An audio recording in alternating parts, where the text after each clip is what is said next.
Welcome to another installment of Anime Reviews. Tonight's anime review, I'm taking a look at an anime from the early 90s, and that would be none other than Tenchi Muyo. Now, when I first saw this series, I've seen it on the Tips and Tricks video game magazines, and the movie on the Sci-Fi Channel.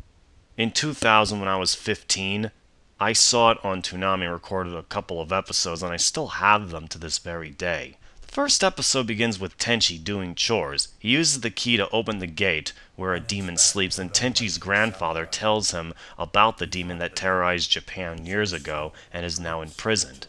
Tenchi enters the cave and finds the sword. He also enters a passage to where the demon is located, and oh my god, is that demon gonna... Yeah, you better get the hell out of here, Tenchi. At the school, Tenchi wakes up and spots the demon named Ryoko. Huh? That's my name. Enough said. She tells Tenchi that she has been trapped for 700 years and attacks him. Okay, now! Ready or not? Here I come!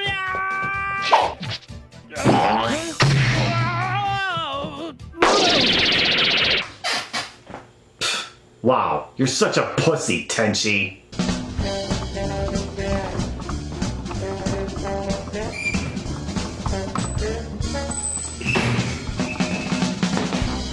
Huh? Hello there.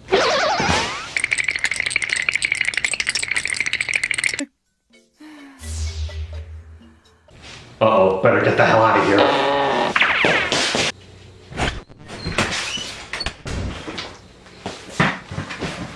Sorry folks, I just saw Ryoko coming out of my wall. Now, where was I?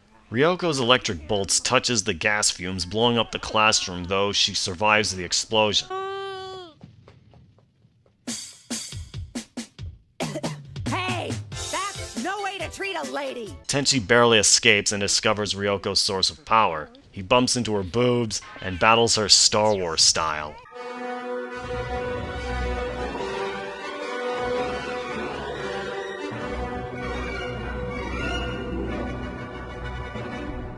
The episode ends with Ryoko sleeping in Tenchi's bed, and it's only the beginning. Oh, Tenchi.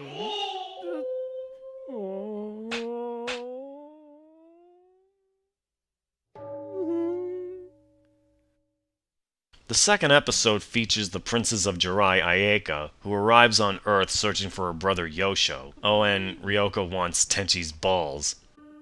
Now, I want your balls, please. What?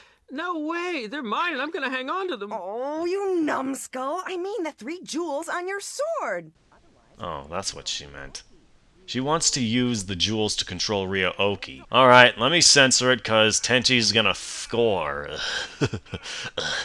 Ayeka shows up on Earth till Ryoko summons Ryo-Ohki and transports both her and Tenchi and battle Ayeka only to get captured. We are also introduced to Ayeka's sister Sasami, who also came from Jurai and frees Tenchi to retrieve the sword from Ayeka. Huh? What? Let me explain. It's not what you think. Zaka! Kamataki! Yes, ma'am. I want you to put that scoundrel to death! Yeah, real freaking smart, Tenchi. Just woke her up. Tenchi finds Ryoko, frees her as the ships landed on Earth. Episode 3 picks up where they left off. This is where we see Ryo-Ohki, a cat-rabbit-like creature that reproduced from Ryoko's ship. Ayeka continues to search for her lost brother Yosho somewhere on Earth. Both her and Tenchi head to a tree and shows the past where Yosho fought Ryoko years ago. Quite interesting. And also, Tenchi has royal Jurai blood running through his veins. Episode 4 features Mihoshi, this clumsy officer who's searching for Kagato. Tenchi and the gang go to an inn which he, his father, and his grandfather go every summer. You can see Ryoko and Ayeka naked. When it was aired on TV, they had to cover their breasts. Ryoko and Ayeka don't seem to get along, kinda like Goku, Vegeta, Usagi, and Rei.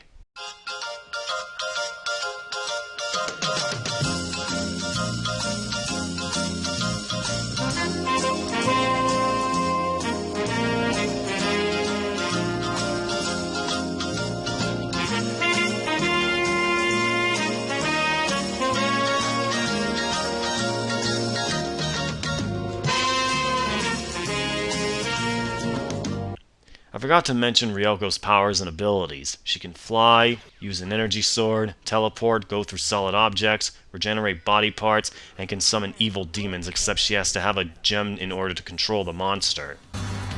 What are you waiting for? Get over there now! Uh-oh. You wanna know how the monster's destroyed? Tenchi, look out!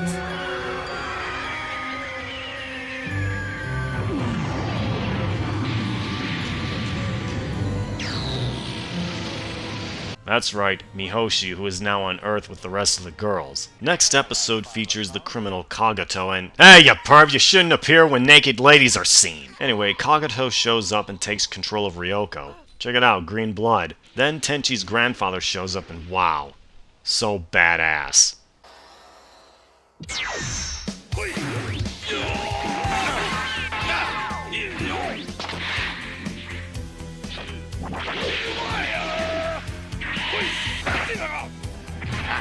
Finally, Ayeka finds her brother, who is again Tenchi's grandfather.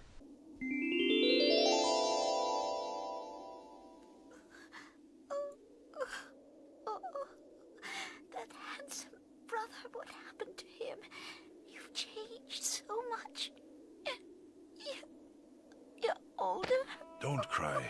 Ayeka, I was not going to tell you this, but if I had stayed on planet Jurai, there would have been a conflict between you and me over succession to the throne. Ryo-Ohki begins to transform into a spaceship. That's pretty weird, yet awesome.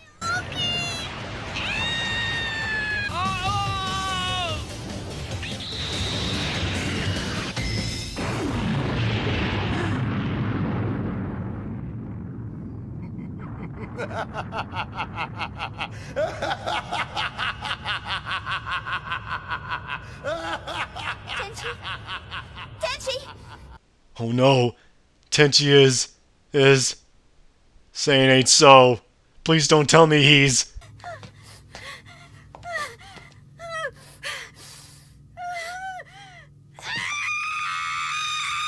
Oh well, it looks like Ryoko and the rest will have to avenge Tenchi. Like Ryoko, Ayeka too has powers and abilities. Plus, Mihoshi releases the mad scientist Washu, who happens to be Ryoko's mother and knows everything. Sagging or not is none of your business. What are visual psychological tactics anyway? Your sex appeal, of course. Tenchi returns with a new look, battles Kagato, and defeats him. Tenchi can't be copied. Splendid plan. Give one boy. There is an episode where Tenchi and the gang head to the same inn they went in episode 4, where Ryoko and Ayeka cause a lot of damage, only to spot a ghost. Sasami reveals that she isn't really Sasami, but is actually Tsunami. In one episode, a creation of Washu has escaped from the lab called Masses. There are funny scenes with Washu teaching Ryoko and the rest about the Masses. Structure. They are composed of the material, the neutral material, and the anti-material.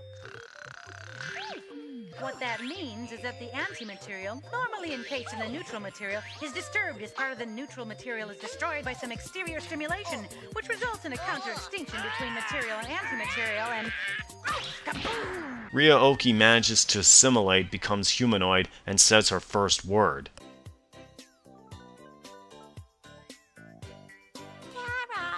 There are 2 episodes that involves a scientist named Dr. Clay, whose beard makes him look like an octopus, and wants to take Washu to Lady Tokimi. He sends a shape-shifting android called Zero to impersonate Ryoko. Let me go now! Did Ryoko use Poison Sting? Yes, she did, and it's not very effective. There is a problem with Zero. Due to her being Ryoko, she seems to have a crush on Tenchi. Tenchi and the rest head to Dr. Clay's ship to find the real Ryoko, who Clay has imprisoned.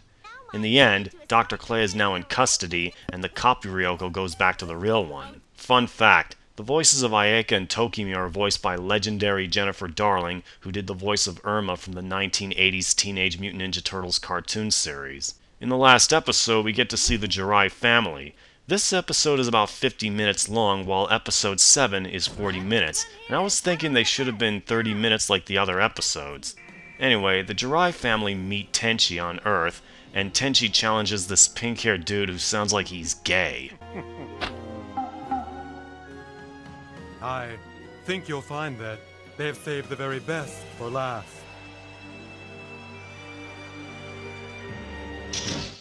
One of the Juraians happened to be an Earthling and is actually Yosho's mother. Yes, quite a handful. You know, at first, I thought I could send Tenchi instead of going myself.